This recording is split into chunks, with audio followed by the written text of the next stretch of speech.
No le des más vueltas a tu día. Escuchá Otra Vuelta con Carlos El Pato Méndez.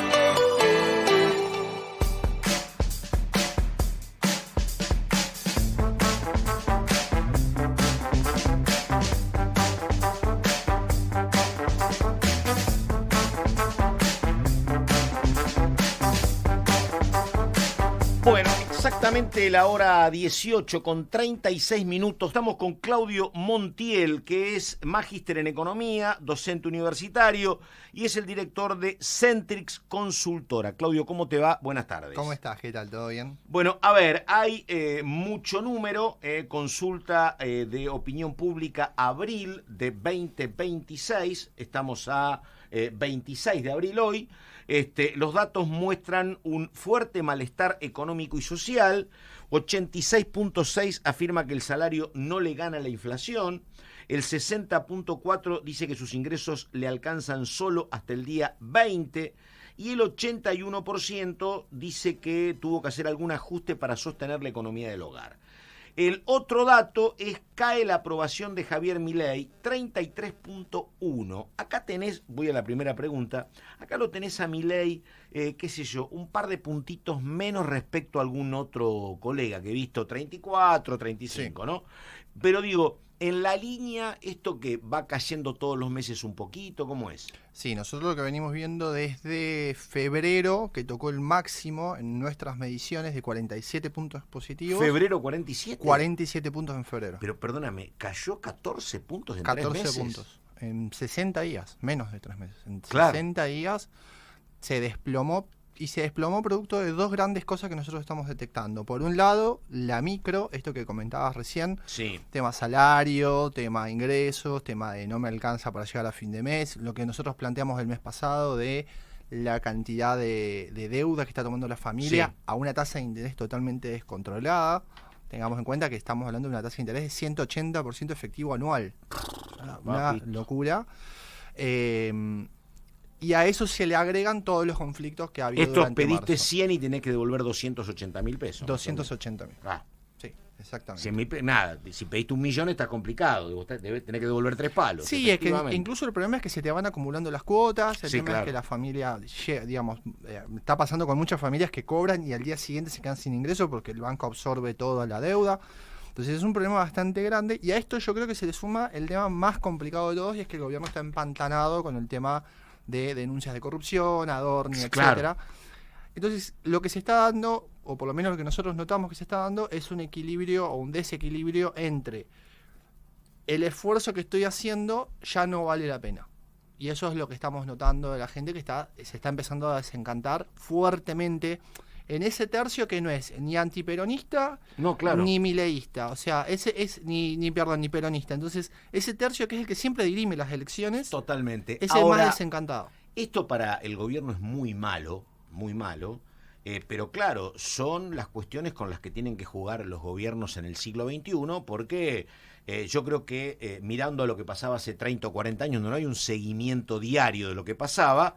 ¿Qué te decían los gobiernos? Che, es un año par, no hay elecciones, ajusto, y el año que viene mejoro porque me tienen que votar. Digo, ¿el gobierno estará haciendo eso? Digo, el gobierno ya tuvo la salvación in extremis de Estados Unidos, sí, ganó para sorpresa de muchos. ¿Quién pensaba que podía recuperar en la provincia de Buenos Aires 14 puntos? Ganó en Capital, ganó en provincia de Buenos Aires, Santa Fe y Córdoba y varias más. Y ahora, viste, bueno, el año que viene, que es aprieto, ¿no? No sé si era la idea o que la economía le empezó a crujir, la verdad que no sé. Ten en cuenta que el ajuste ya viene desde el año pasado también. El año pasado, siendo un año electoral, también hubo un ajuste. Sí. Y lo que nosotros notamos es que ese ajuste pasó adelante producto de, bueno, la esperanza. La gente decía, bueno, este ajuste tiene sentido, ahora sí vale la pena. Creo que Milei irrumpió con mucho ese discurso de ahora sí y este esfuerzo que vamos a hacer vale la pena. cuando empezás a ver, que es lo que nosotros mostramos en el informe, que se rompe ese pacto anticasta, sí, que el 66% de la gente te dice que se rompió el pacto anticasta. es tremendo. Ese número es... Y además no salen, ¿viste? Porque no está salen. Libra, está Adorni, hoy es el secretario de Infraestructura, claro, esta es la cuestión. Frugoni, sí. Claro. Y cuando no pasa eso, pasó lo de Libre, cuando no pasa lo si de no Spert, es Andis, y claro. siempre hay algo, entonces... Y hay un tema con lo de Adorni que es fácil de entender, es muy fácil de entender. Entonces, y claro, porque si yo te digo, por supuesto, ¿no? se subía a un avión y y tengo se que fue, explicar cómo es el tema de Libra, es más difícil. Claro, si tengo que explicar incluso lo de Spert, es más difícil. Por supuesto, pero un amigo muy talentoso, si escribe, che, para asumir se compró un traje en 12 cuotas. 200.000 pesos en 12 cuotas. Exactamente. Y a partir del 24 empezó con un raíz de 2 departamentos y una casa en un country, y no te cierran los números, claro. Es que incluso es un error hasta, digo, comparado con casos de corrupción que hemos tenido en este país, un error tonto, por decirlo de uno. Pero exactamente. Tonto. Y que le puede costar el puesto y se está llevando a gran parte del gobierno por delante por un error. Perdóname, pregunta que no tiene que ver con el trabajo, pero sí como observador. ¿Vos tenés alguna respuesta? Porque mira que yo busco y no encuentro. ¿Alguna respuesta para esto de que Milei vaya a poner el cuerpo pasado mañana a respaldarlo a Adorni cuando... Digo, es muy difícil entenderlo porque lo que vos tenés que hacer es decir, mirá, sos mi jefe de gabinete, te va mal, hasta aquí llegó nuestro amor, Manuel, y no te acompaño adentro del cementerio, te acompaño hasta la puerta. Pero si vas a poner la cara con Adorni vos, es más raro, ¿no? Lo que pasa es que, a ver, es lo que decimos, digo, los ministros, el jefe de gabinete, los secretarios, están para ser fusibles. Claro. O sea, el presidente no puede pagar el costo político de algo como esto. La verdad que el nivel de sostenimiento y el empantanamiento del gobierno, tengamos en cuenta no solamente esto, sino que el gobierno está empantanado y que yo creo, esto es mi análisis personal de lo que se observa, que si esto sale mal el jueves, perdón, si no me equivoco. Miércoles. Sí. Va a empantanar aún más al gobierno. Es como, viste, estás empantanado y acelerás y te vas hundiendo cada vez más. Digo, hay que ver realmente qué es lo que va a pasar. Yo honestamente creo que sabe demasiado y no conviene tenerlo afuera. Honestamente es una visión totalmente personal, política. Porque ¿sabés qué pasa? Qué sé yo, la gente creyente puede pensar que puede haber un milagro, pero es muy raro pensar que esto puede salir bien, básicamente por las condiciones de Adorni, porque vos me decís, hay otro político profesional que está salpicado por esto. Bueno, el tipo puede decir, che, más allá de esto, tengo formación política. Adorni es un hombre que carece de experiencia, ¿me entendés? Los jefes de gabinete, ha sido el flaco Bauzá, era jefe de gabinete, un tipo que tenía 40 años de acción política. Sí, Aníbal Fernández, Guillermo Franco, Marcos Peña, ¿me entendés? Digo, Franco se ponía al hombro esto, y además Franco era un tipo respetado por gran parte de los que estaban enfrente. Adorni, digo, acá hay un tema que no lo conozco de ningún lado, ¿me entendés? No, hay algo muy raro. Es un mundo chiquito donde vos más o menos siempre te conocés, ¿viste? Digo, mañana va un radical y vos sabés quién es el radical, los peronistas saben quién es. Adorni, ¿viste? Entonces, desde ese lugar, yo no veo que haya materia prima para defender, además de que tenés que ser la voz del gobierno para explicar. Porque me decís, mira, voy a explicar mis problemas con la justicia, bueno, pero vos tenés que explicar la política exterior, la política de inversiones, por qué se te disparó la inflación. Yo creo que la estrategia del miércoles va a ser jugar a la ofensa. Sí. A la primer cosa que le digan fuera del lugar se va a levantar y se va a ir. Esto ya está hablado de que van a hacer la gran Guillermo Francos el año pasado. Me sentí ofendido porque me dijiste algo, me levanto y me voy. Va a buscar hablar mucho para tapar el tiempo de preguntas. Sí, y el tema, la oposición no tiene que caer. Coincido con vos. El tema, trampa. ¿Sabés qué pasa? Que en paralelo, porque acá el tema no es lo que va a pasar con el peronismo. No. El tema es acá, vos tenés que convencer a los tipos que te tienen que votar lo que vos querés en paralelo, que es la reforma electoral. Y si vos haces una chantada delante del PRO, y el PRO te va a decir hasta acá llegó mi amor, y el radicalismo lo mismo, ¿viste? Ya te dijo Macri hace rato, me parece que le faltan habilidades y capacidades para esto. Y si vos encima te vas, yo creo que con los propios tuyos no sumas. Hay una encerrona que pasa con los gobiernos cuando se radicalizan. Sí. Y esto pasa con todos los gobiernos cuando entran en una cosa de solo yo tengo razón y todo el que opine distinto a mí es mi enemigo. Exactamente. Y son todos conspiradores. Y ha pasado con todos. Entonces creo que están entrando en esa lógica. Y el problema es que están entrando en esa lógica muy rápido. Hace 3 años que están en el gobierno. Sí, sí. No hace 15 que vos decís, bueno, ya hay un desgaste propio de la gestión. Y te digo, hace nada les pasa esto cuando deberían estar mejor, porque yo creo que hubo mucho mérito en este gobierno que se manejó los 2 primeros años. Pobrecitos, eran 6 senadores y 30 diputados, nunca le había pasado a nadie, y la fueron llevando. Y ahora... Te digo más, en octubre ellos ganan las elecciones. Sí. De noviembre a febrero, ¿por qué se motorizó tanto la imagen de Milei y de la imagen del oficialismo? Por las reformas.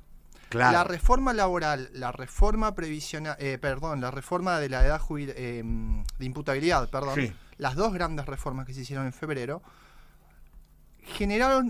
volvieron a generar esa mística de la esperanza. Viene en marzo y dice voy a mandar 10 proyectos por mes y ahí se les cayó todo. Pero ¿sabés dónde arrancan mal desde mi visión?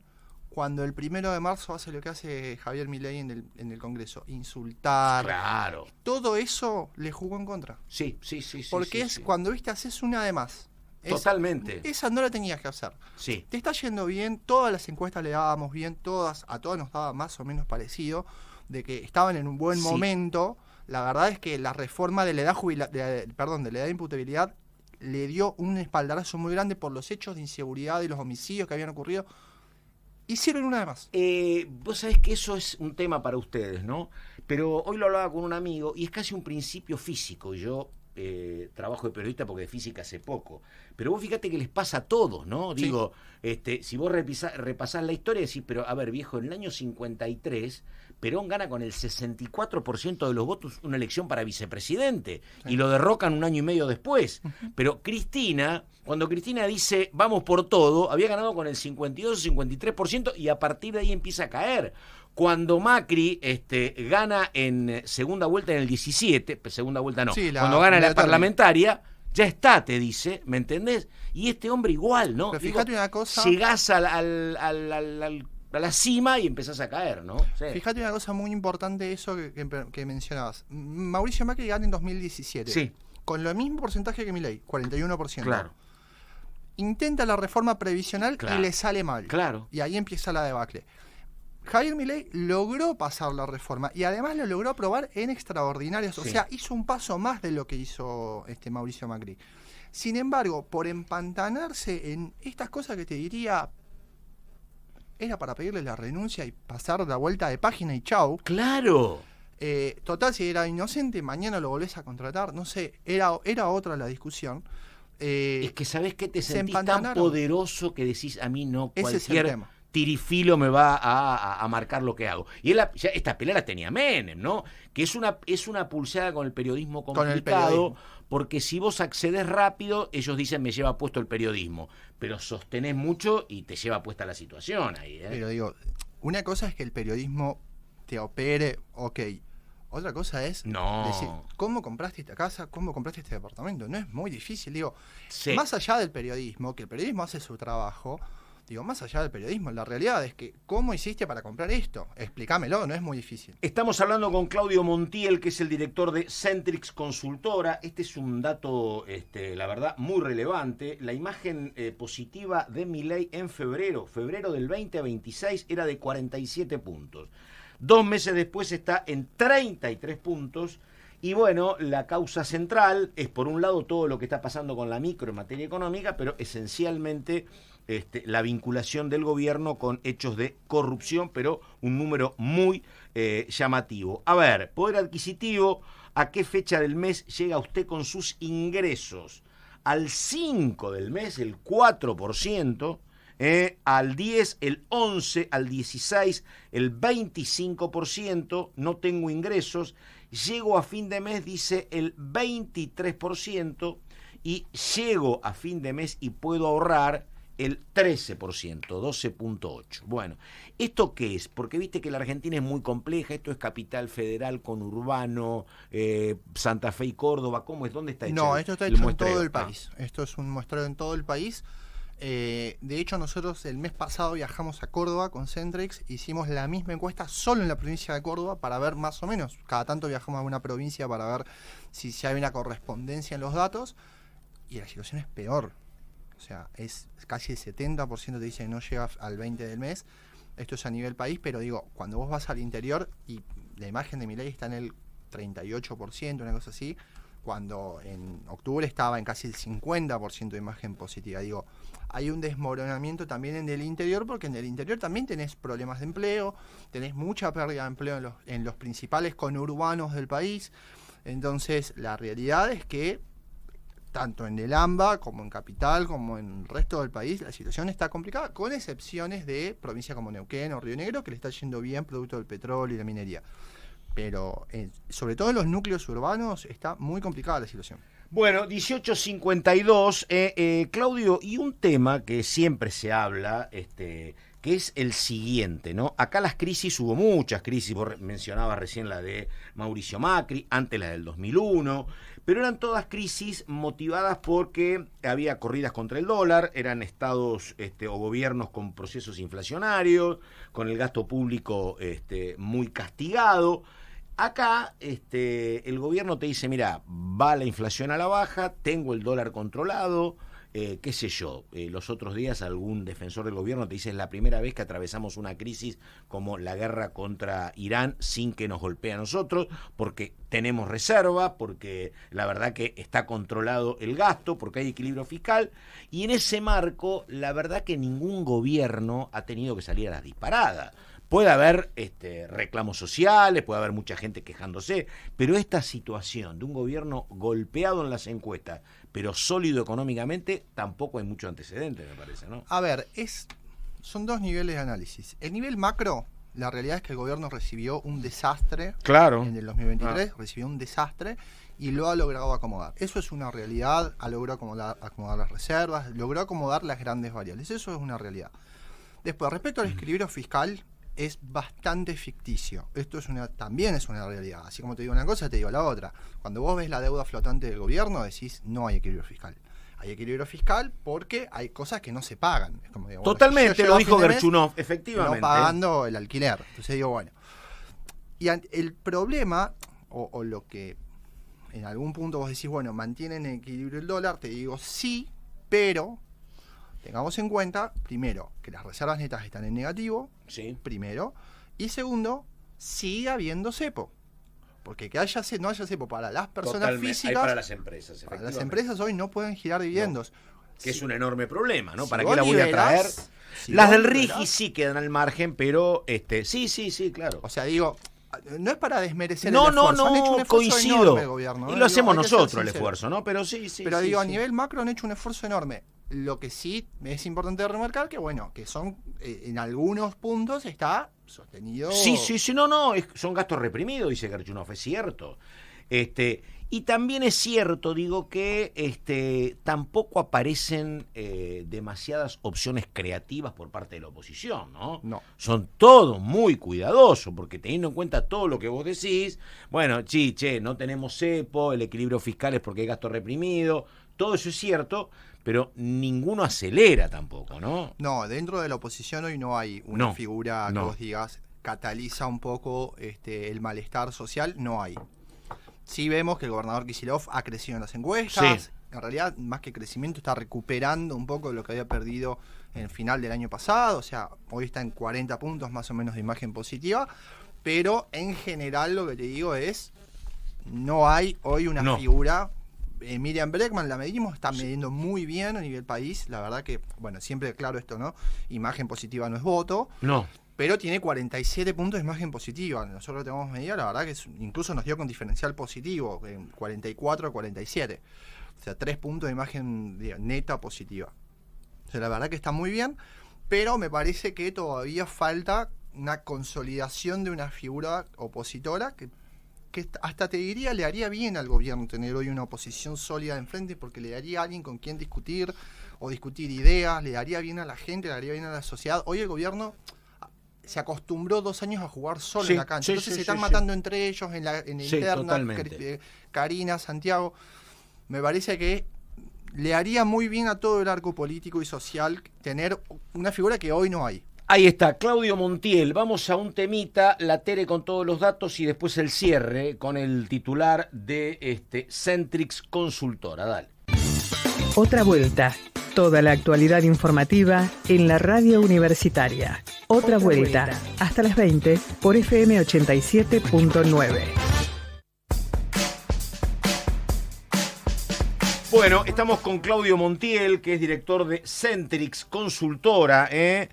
Seguimos con Claudio en un minuto. Antes digamos que tal vez esto es funcional a el gobierno, pero hay un lío creciente dentro del peronismo y básicamente te diría el kirchnerismo. ¿Por qué? Porque hay claramente, esto quedó explicitado este fin de semana, 2 líneas. El gobierno de la provincia que dice, mirá, nosotros queremos un frente anti-Milei y acá lo único importante es ganar las elecciones. Y la que está presa es Cristina, el peronismo está mejor que nunca, eso es el punto de vista del kicilofismo a través de Carly Bianco. Esto pone hiper loco a todo el cristinismo que plantea 2 cuestiones. Por un lado, quieren que Kicillof diga que si llega a ser presidente la va a indultar a Cristina. Y me parece a mí que con un rasgo de realismo, la gente del gobernador le dice, mirá, si digo eso antes, flaco, no puedo pelear contra nadie. Déjame que primero ganemos y después vemos.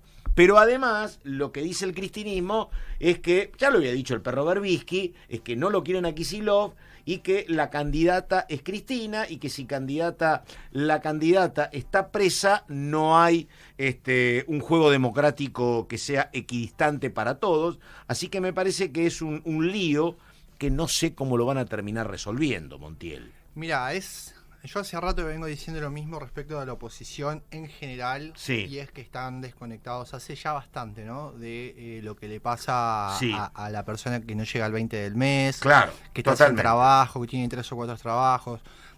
Hace mucho ciencia tiempo ficción. Que si pido por la libertad de Cristina ahora o después, es ciencia ficción. Están discutiendo hace mucho en las grandes estructuras de quién maneja tal cosa o tal otra, quién hace tal o cual cosa. Y la realidad es que a la gente eso hoy, nosotros lo vemos en las encuestas. A ver, encuestamos miles de personas todos los meses. Es un trabajo, también para ponderar el trabajo que nosotros hacemos, yo y todos mis colegas, vemos mucha respuesta de muchas partes del país, de gente que se descarga en las partes que uno deja para comentarios. Hay mucha bronca, hay mucho cansancio, hay mucha... y me parece que están discutiendo algo que realmente hoy a la gente no le interesa. Coincido. Ni quién maneja el PJ, ni si Cristina está libre o no. Hay que bajar a opciones concretas. Totalmente. En todos los sentidos, ¿no? Te pregunto, Claudio, decime, aquello que era como una verdad de perogrullo, que justamente por esto, porque no es esto de ahora, que había logrado crecer mucho Milei con los jóvenes, básicamente sub 30 y varones, esencialmente de ingresos bajos. ¿Eso se sigue sosteniendo o hay un cambio ahí? No, sí, sigue teniendo en el mismo sector inferior a 39 años, es donde vemos el mayor nivel de apoyo de la gente. Creo que es el sector que hoy está siendo muy golpeado. Se empezó a ver una filtración donde no es directa. Es decir, en algunas preguntas te empiezan a responder en negativo, siguen apoyando, pero el tema es hasta cuándo. Porque hay algo muy importante acá. Falta mucho para la elección. Y digo, claro, esto vale para el gobierno, para la oposición, para los que debaten con lo de Cristina. Digo, falta mucho todavía. Entonces, si no frenás el desgaste que estás teniendo hoy, te diría que ese sector es el que rápidamente cambia de opción. Hay un dato que te quiero dar, que siempre lo planteo cuando hago este tipo de discusiones, que es el año que viene más del 50% del electorado va a tener menos de 39 años. Totalmente. Entonces, exactamente. Hay un nivel donde las discusiones antiguas del peronismo, de las grandes estructuras, no le interesan. Por eso ganó Milei, porque Pero, le fue a hablar directo al que le tenía que hablar. Mira, te voy a decir una cosa. Yo empecé a interesarme en el tema político y empecé a estudiar en la facultad, terminaba el secundario, justo en aquellos momentos donde se recuperaba la democracia post dictadura del 73, no del 76, aquí cuando gana Cámpora, bueno. Y yo recuerdo, y siempre se lo planteo, que la gente que no comulgaba con el peronismo te contaba las cosas que habían pasado 18 años atrás, y vos le decías, 18 años, pero para mí es una vida. Te hablaban del 55. Imagínate ahora que vos le hablás de Alfonsín y lo que pasó 40 años a chicos que tienen menos de 50, efectivamente, ciencia ficción. Pero además hay una más cosa. o menos, Belgrano y hace 40 años es lo mismo, exactamente. Mira, yo te pongo un ejemplo. Nosotros conocemos las encuestas, tenemos cuidado en la cantidad. Esto es algo técnico, ¿no? Pero te lo cuento para que entendamos lo que la gente hoy presta atención. Tenemos cuidado con la cantidad de preguntas porque sabemos que cuando superamos cierta cantidad de preguntas cae la tasa de respuesta. ¿Por qué? Porque la gente no mantiene, pero por supuesto, no se mantiene activa en una misma actividad durante mucho tiempo. Pero claro, y además mira, hoy... Hasta en la universidad me pasa, digo. Pero escúchame, hoy además dije, pero loco, fíjate cómo, bueno, el mundo empieza cuando llego yo, ¿no? Pero hoy le preguntaban a Ramón Díaz, un tema que quién no lo conoce a Ramón. Le decían, Ramón, ¿cuál River fue mejor? Y le dicen, el River del 86, el del 96, ponele, y el de Gallardo. Y entonces Ramón dice, los tres. Y yo lo sentía como una herejía, porque, a ver, digo, yo vi jugar el River de Ramón del 76, 77, que era un River, pero de la hostia. Y si se levanta un tipo que te habla de Moreno, Pernil, La Bruna, te mata, ¿me entendés? Pero digo, claro, lo que pasó hace 10 años no existe, efectivamente.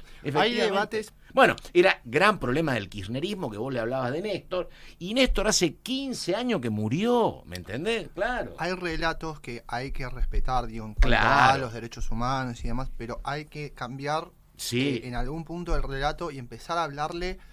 Por eso digo, la oposición hace mucho tiempo que está hablando, ya sea desde Pichetto hasta Kicillof, le están hablando a un sector que no te escucha. Le hablas a tu generación, porque es muy jorobado no hablarle a una generación, a 3 generaciones por debajo de la tuya. Mira, a mí me pasa, si querés, te lo saco del ambiente, si querés, más político. Me pasa que estoy dando clase 4 horas por semana, un curso de 6 a 10 de la noche, y yo sé que a la hora y media tengo que cortar porque los chicos o agarran el celular o se distraen. Entonces digo, hay que saber hablarle a esa gente. Totalmente. Que si vos te pones a discutir, Cristina sí, Cristina no, quién maneja el peronismo, que la provincia de Buenos Aires, que las grandes estructuras, no te acercás a la gente. Totalmente, totalmente. Bueno, una consulta más para Claudio Montiel. Hicieron un muy buen trabajo sobre endeudamiento, percepción de la corrupción. Por ejemplo, mirá, estoy mirando los gráficos, ¿no? Y le preguntan sobre la existencia de corrupción en la gestión. El 57.3 considera que existe una corrupción generalizada en la gestión. A ver, última pregunta, Montiel. Si te llaman de Balcarce 50 o de Olivos, dicen, che, mira, tenemos un lío bárbaro, caímos un montón de puntos en 2 meses, de 47 a 33, son 14 puntos en 60 días. ¿Vos qué decís, si podés decir abracadabra y mejor apuntás? El tema económico, che, rajalo, adorne y empezá otra vez. ¿Qué 3 o 4 cosas qué dirías esencialmente? Mira, en primer lugar, desde esto moral, de este relato de la casa que estamos hablando, sí, deshacerte de Adorni. Claro. Después, si la justicia comprueba que efectivamente lo abrazalo, claro. Pero hoy lo tenés difícil, que dar porque la verdad que parece como sucio. Hoy tiene que dar un paso al costado. Exactamente. Es así. Sí. Y por el lado económico, para mí, no te digo que hay una gran solución, pero sí creo que hay un principio de solución, que es bajar las tasas de interés. Sí. Porque las pymes y las personas están ahogadas. A ver, si vos no bajás la tasa de interés, la actividad no se reactiva. Claro. Esto es de economía básica, digamos, no hay que ser... Digo, si vos no bajás las tasas de interés, la pyme no se endeuda, la pyme no invierte, la persona no compra. Pero ojo con lo que decía hoy Drescher, que el tema es que no hay consumo, ¿viste? Acá digo, ¿para qué voy a...? Pero bajando las tasas de interés vos empezás a reactivar el consumo. Sí. Ese es el tema. Si vos pero ha bajado la tasa de interés de los plazos fijos, es decir, el rendimiento de la gente que ahorra, pero no estás bajando la tasa de interés de los préstamos. Entra, cualquier persona que nos esté escuchando, entra a la principal billetera virtual del país, simule un préstamo, te cuesta 180% efectivo anual. Digo, hay que ir a un consenso con el de riesgo reactivar. De que el que, hasta por una cuestión generacional, el que tome ese crédito en la billetera virtual, en muchos casos, yo no termino de entender por qué, porque yo, viste, era chico, pero ya sabía a dónde me metía con una tarjeta de débito o de crédito. Digo, hay mucha ausencia de conocimiento financiero con los chicos y chicas que a veces toman una deuda con la billetera virtual. Pero sí, bueno. Ahí también, en el mismo sentido te digo, o sea, como profesor me pasa que le doy clase a chicos muy chicos. El desconocimiento financiero es impresionante, Piensan que esto es real, piensan que desinstalando la aplicación se borra la deuda. Sí, sos el segundo que cuenta lo mismo. Me ha pasado de gente que me lo preguntó. Ahora, te digo, eso, yo soy absolutamente enemigo de hacer análisis de época, porque somos distintos, ¿viste? Siempre hay grandes errores y grandes aciertos. Pero no deja de ser raro. Porque la verdad, yo hice algún mal cálculo cuando empecé a cobrar mi primer sueldo a los 18 años, pero el primer mes que me quedé seco al cuarto día, ya aprendí. Es raro que vos no aprendas. ¿Sabés qué pasa? Me parece que es muy fácil tomar la plata, ¿no? Primero que es muy fácil. No es ir al banco que me van a pedir el recibo de sueldo y si el recibo de sueldo lo tengo en blanco o en negro. Es muy fácil pedir, pero... Primero que estás a 3 clics. Claro. Primero que estás a 3 clics. Sí, eso. Primero. Sí. Y segundo, que el nivel de educación sí. que pudiste haber tenido vos es muy distinto al que tuve yo y es muy distinto al que tienen los chicos de hoy. Sí. Ha bajado muchísimo el nivel educativo. Sí. De primaria y secundaria ha bajado muchísimo. Las tasas están por el piso hace muchos años. Bueno, vos sabés que qué bárbaro, ¿no? Parezco Cristina, todo tiene que ver con todo. Pero eso que decís, los otros días hablaba con una educadora y decía, mira, estoy muy preocupada porque los que se quejan no son los profesionales que dicen, che, mi hijo en el Nacional de Buenos Aires no aprende. No, se quejan trabajadores o desocupados del bajísimo nivel de la escuela primaria, donde terminan séptimo grado y no saben cuestiones elementales como un 10% de 100 o multiplicar 4 por 5. Pero a ver, es una cosa muy seria. En primer año, donde los agarro muy frescos, claro. Y en el último año de la universidad, de la carrera de licenciatura en Comercio Internacional, me toca dar materia financiera, en formulación de proyectos de inversión. Último año de la universidad, no saben sacar una tasa de interés simple, no saben lo que es la efectivización de una tasa. Vos sabés que... Estamos hablando de carrera de formación económica, ¿no? No estoy hablando de, no sé, filosofía. En periodismo pasaba algo parecido, no en todos los casos, pero, bueno, qué sé yo, un docente que me dice, un chico que estudia periodismo, y esto no lo sabía, bueno, escribíme 10 líneas de Guillermo Vilas, y Guillermo Vilas, ¿quién era Guillermo? Bueno, y después este tema de si, che, hay un acto en la cancha de Lanús, decime, ¿qué porcentaje de la cancha está ocupado? ¿50, 10? Exactamente. No. Plaza de Mayo, ¿cuánto está ocupado? Decime la mitad o no, bueno. Y pasaba eso, sí. Por eso digo, hace muchos años venimos arrastrando una educación muy pobre. Los que estamos en la línea de la universidad, tenemos que a veces ir muchos pasos para atrás para que los chicos y la no paciencia perderlos. Que tenés que tener claro. Y muchas veces te atrasás y por ahí el que viene un poco más al día tiene que también tener paciencia con sus compañeros, porque si vos vas derecho, perdés. No te quiero mentir, pero debes perder el 80% de la clase en 2 meses. Ahí está, Claudio Montiel, docente universitario, director de Centrix Consultora. Claudio, muchísimas gracias. Muchas gracias a vos. Estamos en la radio de la UBA 87.9, estamos hasta las 20, 19, 18. Mira vos, Milei habla esta noche en la cena de la Fundación Libertad. No sé si esta es la Fundación Faro o es otra, la Faro. En Faro había mucha gente poniendo mucha plata, pero no sé, vamos a ver si es la misma o hay dos cenas distintas. Que no le vaya a pasar como a Trump. Exactamente. Te pido por favor. Exactamente. Que le gusta copiar, que no se copie con esto. Exactamente. Bueno, ahí estamos. Hay una foto que habrá que ver de cuándo fue, de Milei con Macri y Patricia Bullrich en el medio. Patricia Bullrich con un trabajo ímprobo, que es el de tratar de sacar la reforma electoral en el Senado. Y ya están las imágenes. Ahí hay dirigentes gremiales y empresarios, repito, en la cena de la Fundación Libertad. Nada, bueno, me parece que esta es La Libertad, no es El Faro, me parece. Así que nada, vamos a estar atentos. Esto es La Otra Vuelta por la radio de